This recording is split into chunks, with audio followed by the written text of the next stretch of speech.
Hello everyone, my name is Ravasir Rai and welcome at my channel English by Rai Sir। तो guys आज के इस lecture में मैं डिस्कस करूंगा वेरी इंपॉर्टेंट जितने भी इंपॉर्टेंट इडियम्स हैं उन सारे इडियम्स को मैं आपको वन बाय वन डिस्कस करूंगा। सो गाइज आप जानते हैं कि जो इडियम्स की हमारी प्रॉब्लम्स होती हैं, जो हमारी इडियम्स की समस्याएं होती हैं, वो नॉर्मली इस कदर होती हैं कि हम चाह करके भी उन इडियम्स को कर नहीं पाते हैं, उनको हम टच नहीं कर पाते हैं और उनको हम स्किप करके आगे बढ़ जाते हैं। राइट। सो गाइस इडियम्स के लेक्चर्स में हम आपको आप ये मान के चलो लेक्चर 1 से लेकर के आपको लेक्चर 50 मतलब हम आपको एक लेक्चर से लेके 50 लेक्चर तक को इडियम्स को पढ़ाएंगे। Right. So in each lecture हमारे सारे लेक्चर में शुरुआत में आपको सारे लेक्चर्स में 30 इडियम्स मिलेंगे और आगे चल करके इनको मैंने 25 कर दिया है जिससे कि लेक्चर हमारा बहुत बड़ा ना होने पाए। तो गाइस एक एक लेक्चर को कीप ऑन वॉचिंग। तो चलिए आज का जो हमारा लेक्चर है लेक्चर नंबर 12 है और आगे बढ़ते हैं। तो आज का जो हमारा इडियम्स है वो है ना, स्टील अ मार्च अपॉन। तो इसका मतलब क्या होगा? स्टील अ मार्च अपॉन का मतलब जो होगा लिटरल मीनिंग होगी वो होगा क्या होगा? प्रिवेंट। प्रिवेंट मतलब होता है रोकना, ब्लॉक, थावर्ट, एब्स्ट्रक्ट और हिंडर, ये इतने मीनिंग होते हैं। स्टील अ मार्च अपॉन का आशय होता है ना, हिंडर करना, रोकना, ऑब्स्ट्रक्ट करना। ठीक है। अब आप देख सकते हैं बहुत सारे ढेर सारे to steal a march upon के सिनोनिम्स भी हैं, क्योंकि एग्जाम में सिनोनिम्स के रूप में भी आपके आ सकता है। जैसे आउट विट होता है ना, आउट स्मार्ट होता है, ट्रिक होता है, गेट द बेटर ऑफ होता है, पुल अ फास्ट वन, है ना, बहुत सारे मीनिंग होते हैं। ठीक है। चलिए नेक्स्ट होता है, आपने पढ़ा होगा कि आज के डेट में बड़ा कट थ्रोट कॉम्पिटिशन है। तो कट थ्रोट कंपटीशन का मतलब आप देख सकती हैं, ये यहां हैं तो ये इनके आगे जा रहे हैं, मतलब एक कट थ्रोट कंपटीशन, गला काट प्रतिस्पर्धा। इसका आशय क्या है? इसका आशय ये साफ साफ है कि कोई भी कंपनी दूसरी कंपनी को पीछे करने के लिए वो कुछ भी करने को तैयार है। आपने देखा होगा जैसे रिलायंस ने, जियो ने क्या किया कि सारे उपभोक्ताओं को इन्होंने, है ना, एकदम फ्री में दे दिया, नेट 2 साल तक फ्री में दे दिया। राइट। बाकी की सारी कंपनियों की हालत एकदम खराब हो गए। ठीक है। तो आप देख सकते हैं कट थ्रोट कंपटीशन, आप देख सकते हैं कि cut throat competition that the people or companies involve all want success and do not care if they harm each other in getting it. The cut throat competition in a personal computers, आप देख लीजिए cut throat competition in branded shoes, cut throat competition in PC computer, personal computer, cut throat competition in all sectors. ठीक है।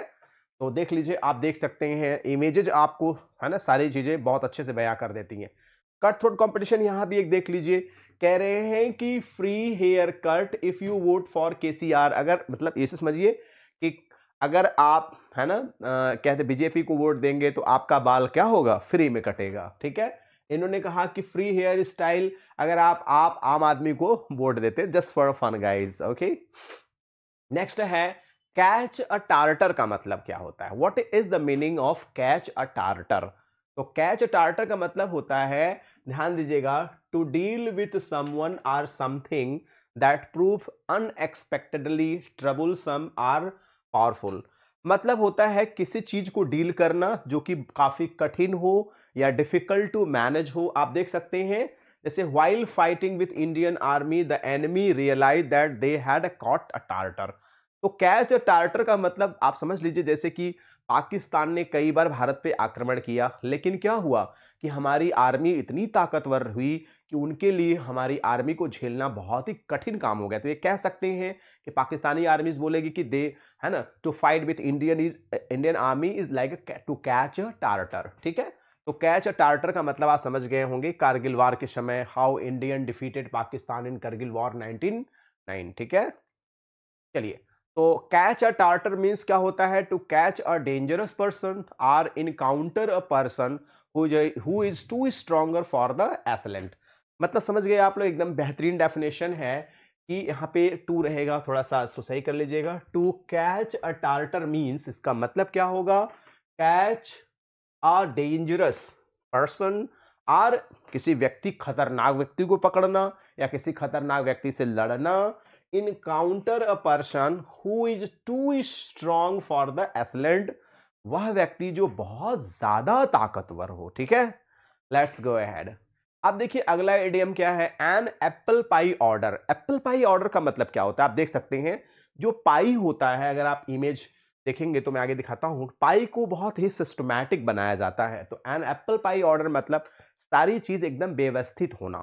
तो आप देख सकते हैं इस घर में सारी चीजें एकदम व्यवस्थित है। If something is in apple pie order, अगर एप्पल पाई ऑर्डर कुछ है तो इसका मतलब हो गया it is perfectly arranged entity, बहुत ही सुंदर ढंग से साफ और स्वच्छ तरीके से चीजें रखी हैं।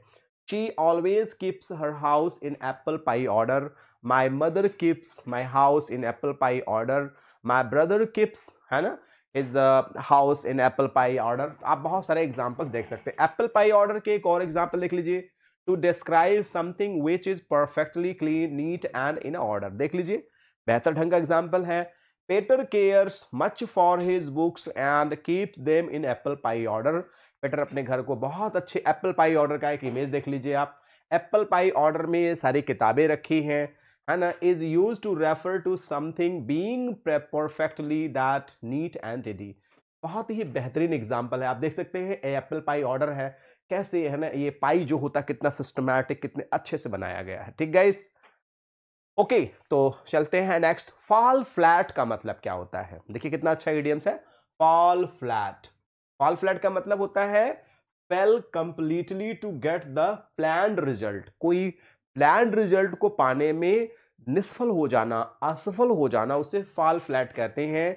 बी अनसक्सेसफुल, किसी कार्य में अनसक्सेसफुल होना, कोलैप्स कर जाना, ये इतनी मीनिंग है। एग्जाम्स में आपके कोई भी मीनिंग आ सकता है। ठीक है, नेक्स्ट फॉल फ्लैट की एक डेफिनेशन भी है, ये अंतर है दोनों। हिज जोक्स फेल फ्लैट, है ना, admittedly most of the cast lack the comic timing to make all the jokes fly. देखिए ये एक फॉल फ्लैट का एग्जाम्पल है। ठीक है, नेक्स्ट है हाई हैंडेड का मतलब क्या होता है, हाई हैंडेड, है ना, बहुत सुंदर एग्जाम्पल है। हाई हैंडेड का मतलब क्या होता है कि भाई हाई हैंड कौन करता है, जो थोड़ा सा बड़ा होता है ना, बॉसी, जिसके अंदर बॉस की क्वालिटी हो, डिक्टोरियल हो, depending on force rather than what is right, वो फोर्स पर डिपेंड हो, जो बॉस लोग होते हैं ताकतवर होते हैं, उसे हाई हैंडेड मैन, है ना, जिसके जिसके हाथ उठा देने से कुछ भी हो जाए उसे हम हाई हैंड, माई, है ना, आप कह सकते हैं माई, है ना, supreme, my suspenser always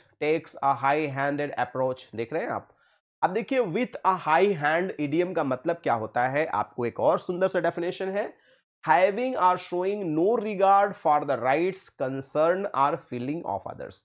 high hand का मतलब ये भी होता है बहुत ज्यादा घमंड होना, बहुत ज्यादा पावरफुल होना, दूसरे के दुख मतलब दूसरे के असुविधा के लिए एक भी प्रतिशत ध्यान न देना। देख सकते हैं आप, having a showing no regard, कोई सम्मान नहीं, for the rights concern or feeling of other, दूसरे के भावनाओं का बिल्कुल ध्यान न देना, ऐसे व्यक्ति को घमंडी कहते हैं, हाई हैंडेड। ठीक है, नेक्स्ट है डबल डच का मतलब क्या होता है। डबल डच का मतलब क्या होता है, पीपल, है ना, people can talk the same language at because they talk in a very complex way, we never understand them and we are left wondering what language are they speaking. तो double Dutch का मतलब क्या होता है, वैसे unintelligible language होता है, जिस भाषा को हम अच्छे से समझ ना सके उसे हम लोग डबल डच कहते हैं। एक्चुअली जो डच होती है वो बहुत टफ लैंग्वेज होती है, समझना थोड़ा सा मुश्किल होता है, इसलिए लोग कहते हैं ना you are speaking double Dutch, है ना, आप डबल डच बोल रहे हैं। तो डबल डच का देखिए ये बहुत तेज चिल्ला रही है, किसी को कुछ समझ में नहीं आ रहा है। तो unintelligible or garbled speech or language she could have been talking double Dutch for all we understand of it, मतलब थोड़ी कोई भाषा कोई लैंग्वेज जो थोड़ा समझ में ना आए उसे हम लोग डबल डच कहते हैं। ठीक है, अब देखिए पेनोलॉप्स वेव माने क्या होता है, पेनोलॉप्स वेव का मतलब क्या होता है, ए अनएंडिंग वर्क, ऐसा काम जो कभी खत्म ही ना हो, इसे हम लोग बोलते हैं पेनोलॉप्स वेव। पेनोलॉप्स वेव का मतलब देख लीजिए क्या होता है, देखिए Mister Jones made a long speech at the meeting, everyone thought it was a Penelope's wave. Mister Jones ने स्पीच दिया, इतना लंबा स्पीच दिया, ऐसा लगा कि पेनलॉस वेव था, मतलब अनएंडिंग स्पीच। जैसे कुछ लोग होते हैं ना, जब बोलना शुरू कर देते हैं तो पता ही नहीं चलता कितना ज्यादा बोल जा रहे हैं, ठीक है। तो they are always fighting and, है ना, negotiating and fighting a perfect panel of waves. तो पैनल ऑफ वेव्स देखिए, अनएंडिंग वर्क, इनका काम आप देख सकते हैं, काम खत्म ही नहीं हो रहा है, पैनल ऑफ वेव्स हो गया है, काम कर रही। कट अ सॉरी फिगर का मतलब क्या होता है? Make a poor impression. Cut a sorry figure का मतलब क्या होता है? Make a poor impression, present one self poorly. Make a poor मतलब यू आर कटिंग सॉरी, मतलब नो इंप्रेशन, और इंप्रेशन भी है तो बहुत ही पुअर इंप्रेशन है। कट सॉरी फिगर, कैसा फिगर? सॉरी फिगर, कोई इंप्रेशन ही नहीं है आपने बनाया, है ना। तो make a poor impression, presentation, what ever. He cuts a sorry figure in his मैडन speech. मैडन speech का मतलब क्या होता है बच्चे? पहला भाषण होता है। क्या होता है? पहला भाषण होता है, या हम यूं कह सकते हैं कि पहली स्पीच होता है। जब कोई व्यक्ति बोलता है तो उसे मैडन स्पीच हम लोग कहते हैं, ठीक है। देखिए, मैडम इज गिविंग मैडन स्पीच, ठीक है। तो आप ये कह सकते हैं मैडन स्पीच, है ना। आप you can see this image. Burn the mid night oil. Burn the mid night oil का मतलब क्या है? कि अगर कोई व्यक्ति रात तक ऑयल उसके घर में चल रहा है तो ऐसा माना जाता था कोई बच्चा बहुत रात तक पढ़ रहा है, बहुत ज्यादा पढ़ने वाला लड़का है। ये बहुत पहले की बात है, जब इलेक्ट्रिसिटी नहीं होती थी तो लोग दिया लालटेन से पढ़ा करते थे, और रात को जब लाइट जलती रहती थी 12 1 2 बजे रात, तो लोगों को लगता था उनके घर में कोई पढ़ रहा है। तो बर्न मिडनाइट ऑयल का मतलब होता है, देखिए, to work late in the night, रात तक काम करना, इसका मतलब पढ़ाई करना, लिखाई करना, कुछ ऑफिशियल वर्क करना। आई हैव गॉट, है ना, I have got to get this report finished by tomorrow, so I guess I will be burning the midnight oil tomorrow night। इसका मतलब कि मुझे अपना रिपोर्ट फिनिश करना है, इसलिए I will burn the midnight oil, ठीक है। नेक्स्ट वन, देखिए आप एक इमेज देख सकते हैं, to burn a midnight oil. Next है थ्रो फायर एंड वाटर। भाई आप समझ सकते हैं थ्रो फायर एंड वाटर का मतलब क्या होता है?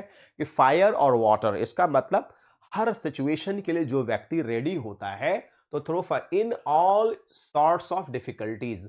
तो फायर एंड वाटर का मतलब होता है हर परिस्थिति के लिए हमेशा तैयार रहना। I can grow through fire and water to protect my Mac. I can means I'm ready to face all kind of situation. I can go through water and fire, ठीक है।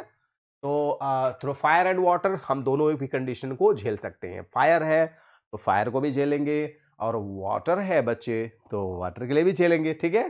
तो हर कंडीशन के लिए इंसान को gird up one's loins. Gird up one's loins का मतलब क्या होता है? तो गिरड अप वंस लॉयंस का मतलब होता है, gird up one's loins, prepare oneself for action as in I am girding up my loins that crucial interview. किसी चीज के लिए खुद को तैयार करना, है ना, मेंटली प्रिपेयर होना, साइकोलॉजिकली प्रिपेयर होना। जैसे gird up one's loins to prepare oneself for something require. देखिए, किसी चीज के लिए तैयार होना, रेडीनेस, स्ट्रेंथ आर एंड्योरेंस, किसी रेडीनेस के लिए, स्ट्रेंथ के लिए और एंड्योरेंस के लिए, है ना। He girded his loins to face his competitor. वो अपने कॉम्पिटिटर को फेस करने के लिए अपनी कमर कस लेना, एक तरह से कह लीजिए आप, ठीक है। नेक्स्ट है अ गाला डे। अ गाला डे का मतलब क्या होता है? बहुत एग्जाम में पूछता है। तो गाला डे का मतलब होता है is a day of merry making, मतलब फेस्टिवल के दिन को कहते हैं गाला डे, है ना। सब लोगों का जब गाल बजने लगे, खुश रहें लोग, हैप्पी रहें, चिल्लाएं, तो गाला डे हो जाता है। देख सकते हैं आप, ये गाला डे का एक सुंदर सा इमेज है। ऑल आर हैप्पी, सबके गाल खुले हुए हैं, सबके आवाज खुले हुए हैं, गाला डे है, ठीक है। तो fight tooth and nail. Tooth and nail का मतलब आप समझ सकते हैं पूरे जी जहान से, है ना। तो आप देख सकते हैं कि use all your effort and will power, पूरी शक्ति से, इच्छा शक्ति से और पूरी ताकत से लड़ना, नेल, है ना। और है ना, फाइट टूथ एंड नेल, दांत से भी लड़ना, नाखून से भी लड़ना, इसका मतलब कोई कसर न छोड़ना, है ना। To get something you want, to prevent something happening, कोई चीज प्राप्त करने के लिए या किसी घटना को, है ना, अंजाम देने के लिए हम पूरा टूथ एंड नेल से लड़ते हैं, पूरी हिम्मत के साथ, पूरी ताकत के साथ। क्रोकोडाइल टीयर्स का मतलब क्या होता है? क्रोकोडाइल टीयर्स का मतलब आप समझ सकते हैं कि मगरमच्छ किसी को खाकर आंसू बहाए तो कोई मतलब नहीं है उस आंसू का, है ना, कोई मानेगा ही नहीं।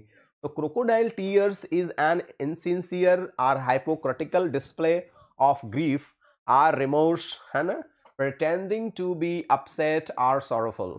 जैसे कि आप नेता वगैरह को देखे होंगे कि कई नेता ऐसे हैं फिल्मों में कि हीरो के माता पिता को मरवा देते हैं और जा करके घड़ियाल के आंसू रोते हैं, उसे आप कह सकते हैं दैट लीडर इज, है ना, शेडिंग क्रोकोडाइल टीयर्स, है ना, बहुत सुंदर कहावत है।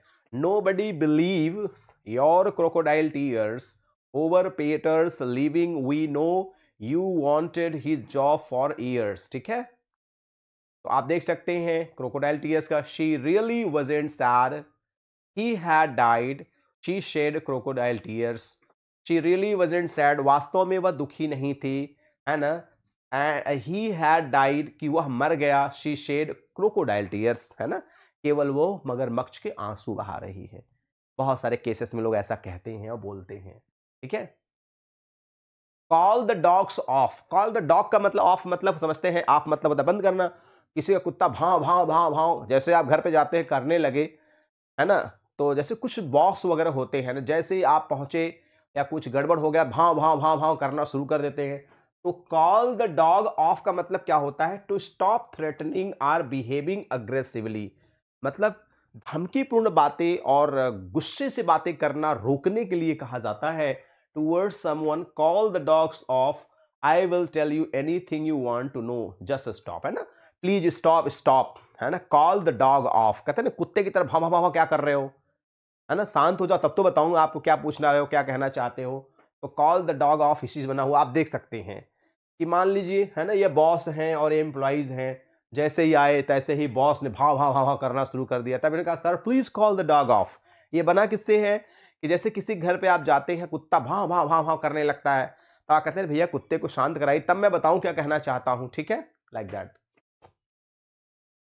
Gate egg on your face. तो get egg on your face का मतलब आप समझ सकते हैं मुंह पर एग लग जाना। क्या अच्छी बात है क्या?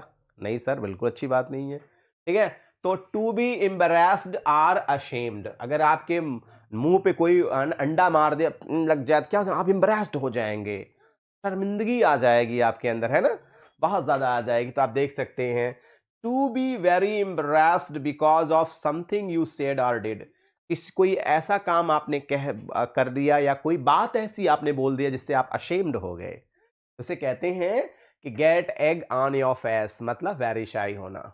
ठीक है, तो काउंट ऑन और अपॉन, काउंट ऑन और अपॉन का मतलब क्या होता है? समथिंग और समवन डिपेंड ऑन।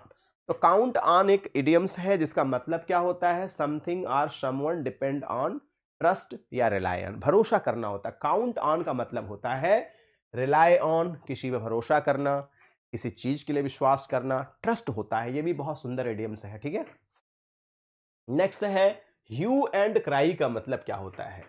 तो ह्यू एंड क्राई का मतलब होता है शोरगुल करना, जोर जोर आवाज करना, ह्यू, ह्यू एंड क्राई, है ना। तो हुआ हुआ शहर की तरह चिल्लाना भी एक तरह से क्या हो गया? ह्यू एंड क्राई, चिल्लाना। A loud out cry formerly used in the pursuit of one who is suspected of a crime. ठीक है, तो ह्यू एंड क्राई मतलब शोर शराबा करना, स्पेशली तब शोर शराबा करना जैसे किसी व्यक्ति को कोई आरोप लगा दीजिए कि तुम क्रिमिनल हो, ये हुआ, और चिल्लाना सब लोग शुरू कर दे, लाइक दैट।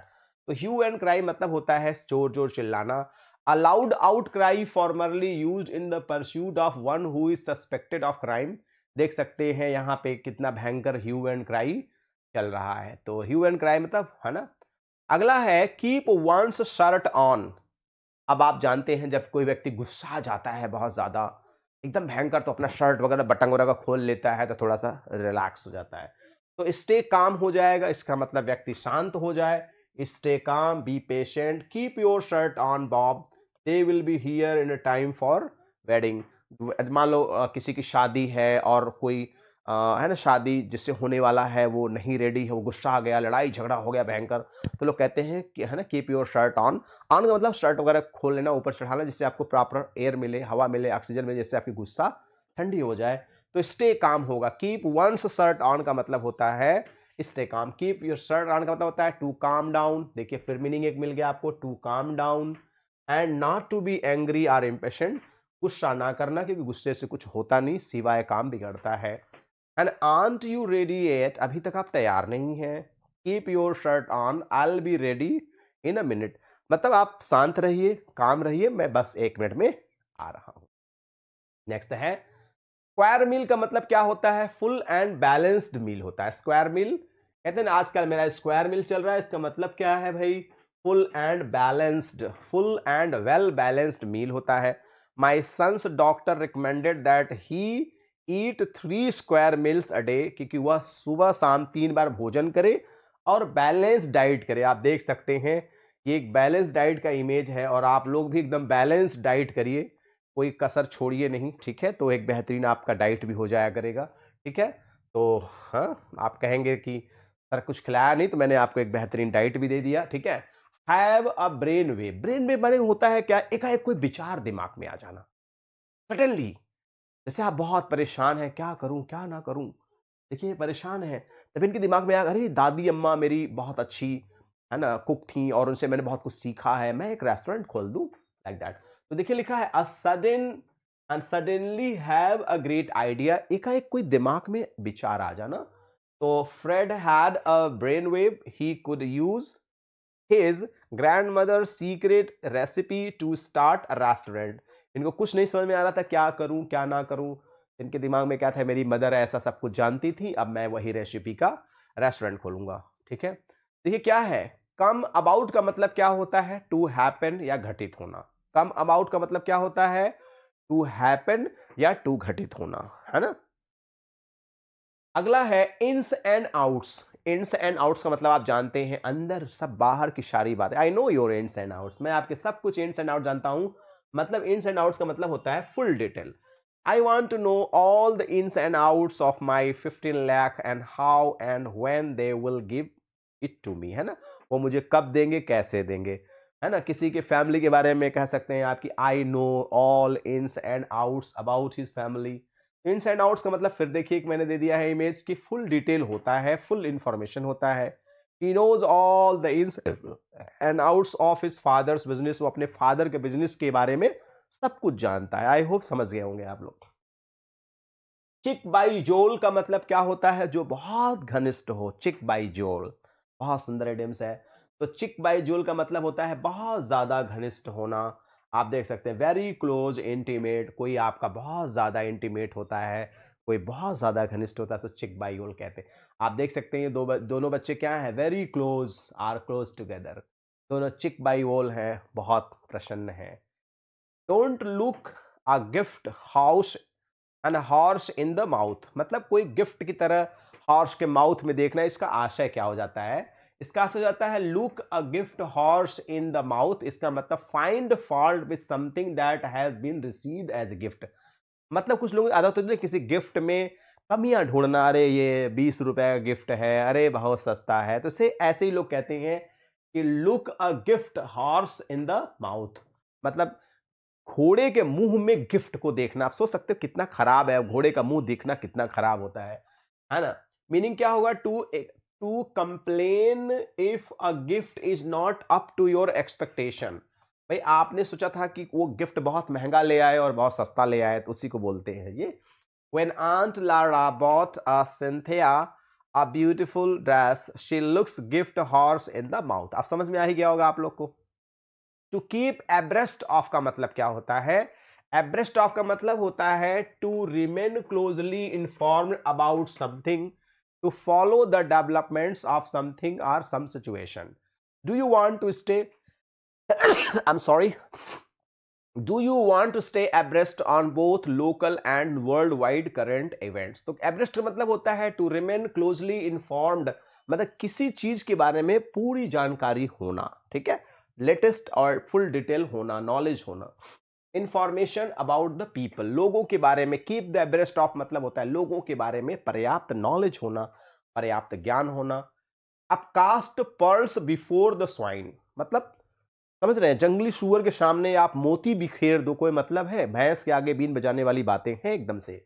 तो कास्ट अ पर्ल, पर्ल माने मोती, बिफोर अ स्वाइन, सुअर के सामने अगर आपने क्या मोती फेंक दिया तो कोई मतलब नहीं है। किसी अनडिजर्व, देखिए लिखा भी है, to give something valuable to the undeserving person, अयोग्य व्यक्ति को बहुत ही महत्वपूर्ण रिस्पॉन्सिबिलिटी दे देना, जिम्मेदारी दे देना, उसे ही कहते हैं। आप देख सकते हैं ये सुअर है और यहां मोती किसी ने फेंक दिया है। अब इन सुअरों को इन मोतियों का क्या यूज है, कोई मतलब नहीं है, क्या जाने क्या होता है। ठीक है, ये पूरा डेफिनेशन है।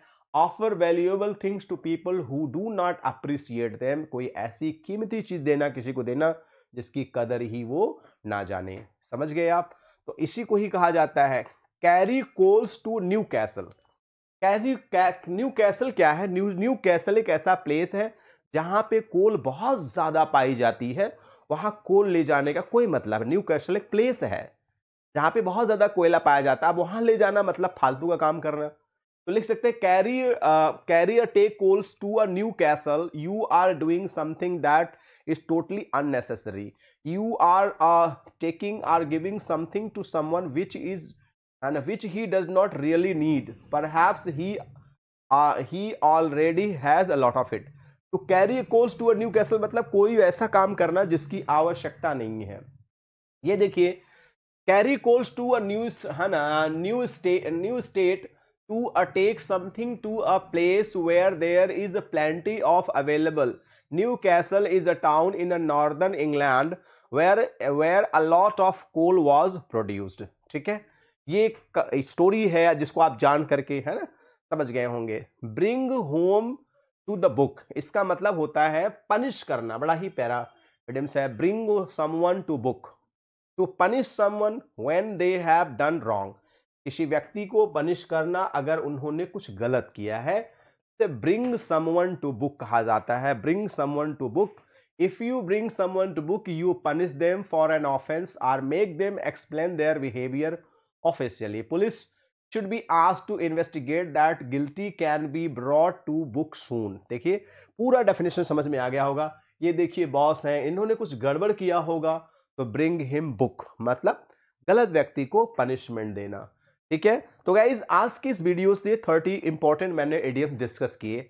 आई एम वेरी श्योर आपको एंजॉय किया होगा आपने। कुछ अच्छा लगता है प्लीज लाइक द वीडियो, नहीं अच्छा लगता है you can dislike the video. So guys, please, if you are new, so please subscribe the channel and don't forget to press the bell icon. One more request guys, please share the link to your friends, near, dear and sweetheart one, right? And finally, don't forget to send your valuable comment. So guys, thanks for watching this video. Good day all and take care all. Thank you so much. Thank you so much.